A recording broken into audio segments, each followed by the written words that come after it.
At first, we had large concepts.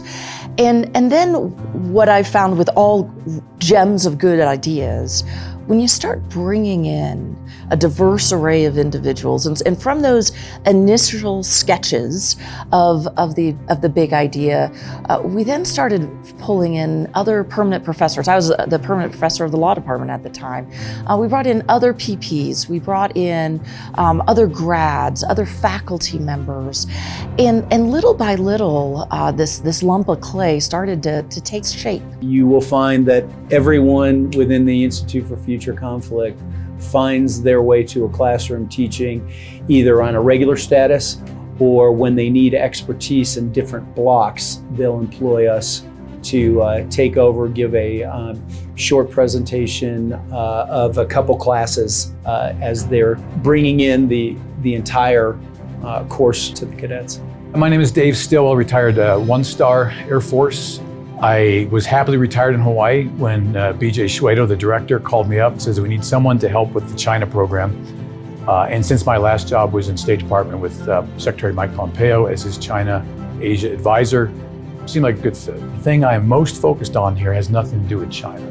It has to do with thinking, about understanding how we process information. It's called epistemology, and helping the cadets handle the digital world, their phones, cyberbullying, and all those things. And it all comes down to being a healthy skeptic. I am Lieutenant Colonel Kristen Heiserman. I go by KJ. I am a fellow at the Institute for Future Conflict. I have the opportunity to teach senior cadets in the management department, and I'm always trying to influence the material and get them thinking about the future in which they're about to become officers.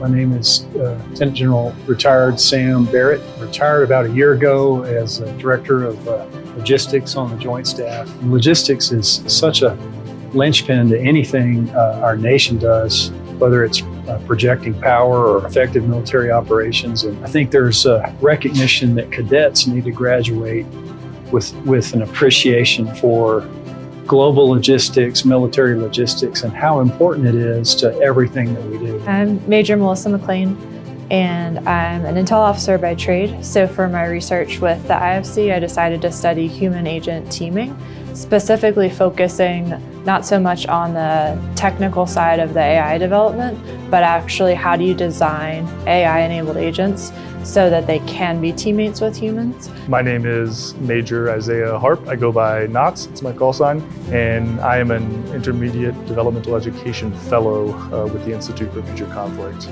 My research focus is on test of air systems, and specifically how do we test faster such that we can bring vehicles like collaborative combat aircraft, which is the plan to have 1,000 autonomous vehicles in the Pacific in the near term.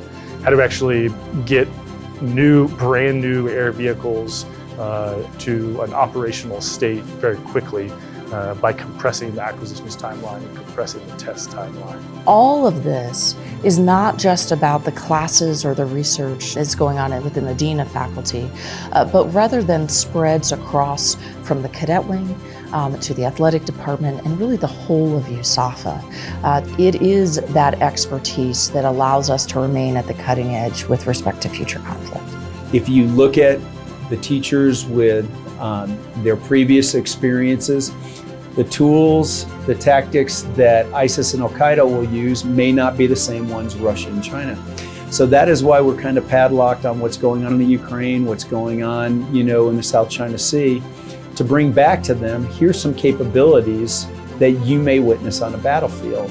As soon as you plant that seed going, hey, you're going to be dealing with this, their countermeasures immediately start rolling in, and that is exactly where you want them to be. You don't want to send them into a fight that they're not aware of this capability, and if we can get it in their heads earlier, they'll come with more countermeasures as they go through. It's interesting because I'm surrounded by a very diverse set of viewpoints who are looking at future conflict from angles that are not the way that I look at the world, being a fighter guy, so a fighter pilot and then a test pilot. I think about air power applications to future conflict primarily. And there's a broad spectrum of viewpoints here at the IFC. So there's all these synergies, and there's so much opportunity here at the Academy that we can really get the cadets to have to grapple with these concepts of like, what is future conflict going to look like? And how do we start getting them to dip their toe in the water of, what does this future world look like? The Institute is actively taking on those wicked problems that are being brought to the Department of Defense and capitalizing on the fact that we have not only a wealth of knowledge within the Institute, but we have a wealth of knowledge at the Air Force Academy, and being able to take that wealth of knowledge and work interdisciplinary to solve those problems. Which for an institute that's only been around a couple of years, to see that many touch points where we're able to advance that many outcomes and influence that many minds, I think is a major indicator of success. Everybody's here for one purpose only, and that's to, as the motto says, anticipate the changes in the character of war rather than wait to react after those changes occur, which is Duhay's quote when you're a cadet. We don't need to wait for grads to graduate in order to then train them up for the future fight. We need to be educating them on those basic fundamentals while they are an undergrad. I believe that IFC and the Academy is exposing cadets to the future that they're facing to a higher degree than I ever experienced at the Air Force Academy. And I think just the fact that we're out talking to cadets about warfare and the future and how it's changing, how they need to be prepared for that, is a step above kind of what I remembered in the 80s. Our main goal is to make sure that the cadets are so well informed, so ready, so well trained, and so well equipped, and we're working on that also, that the bad guys will look across the parking lot and say, not today. But if we don't make that investment, then it could encourage adventurism from a lot of bad guys around the world.